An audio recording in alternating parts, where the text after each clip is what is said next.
আজকে আমরা যারা বিটিআরসির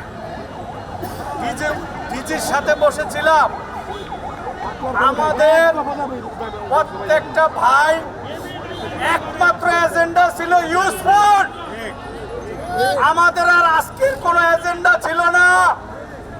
আমরা বলেছি এই দেশের যারা ইউজার 70 থেকে 75% লোক ইউজফোন ব্যবহার করে, ইউজফোন কিনে এবং নিজের হাতের ফোনটা বিক্রি করে এক্সচেঞ্জ করে।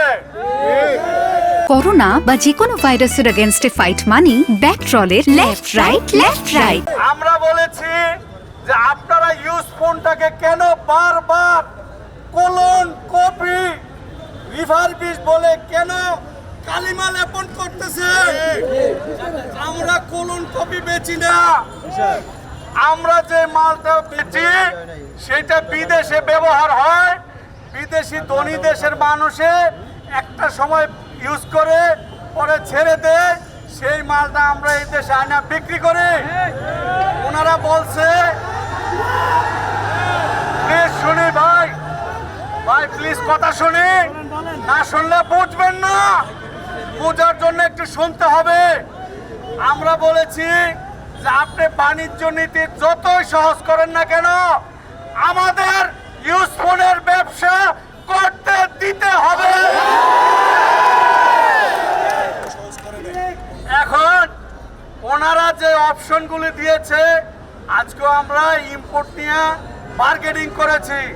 আমরা বলছি যে এই যে হাজার হাজার ব্যবসায়ী আজকে চিটাগাং, খুলনা, সিলেট, ওই ভাইয়েরা এক কাপড়ে আজকে 3 দিন ঢাকা শহরে এক কাপড় পরে 3 দিন আমাদের ব্যবসায়ী ভাইয়েরা দোকান বন্ধ করে রাস্তায়।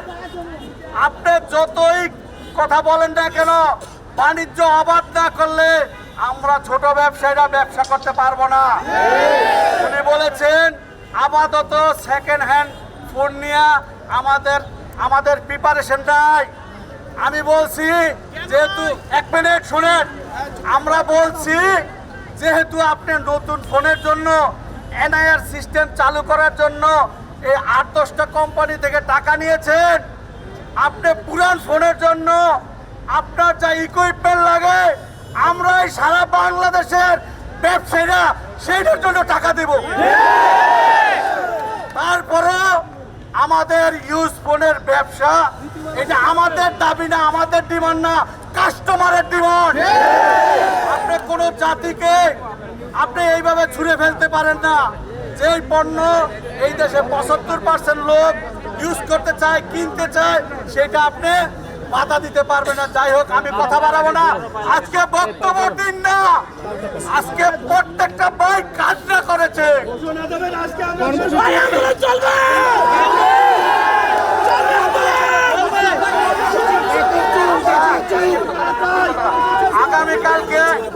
আগামীকালকে আমরা বাণিজ্য মন্ত্রণালয়, বিটিআরসি, এনবিআর সবার সাথে 1 মিনিট ভাই, কালকের দিন আমাদের লাস্ট মিটিং। কালকে আমরা ওই মিটিং থেকে বের হয়ে আমরা সিদ্ধান্ত নেব যে আমরা কি করব। আমরাও দেখিয়ে দিতে চাই এই ব্যবসায়ীরা।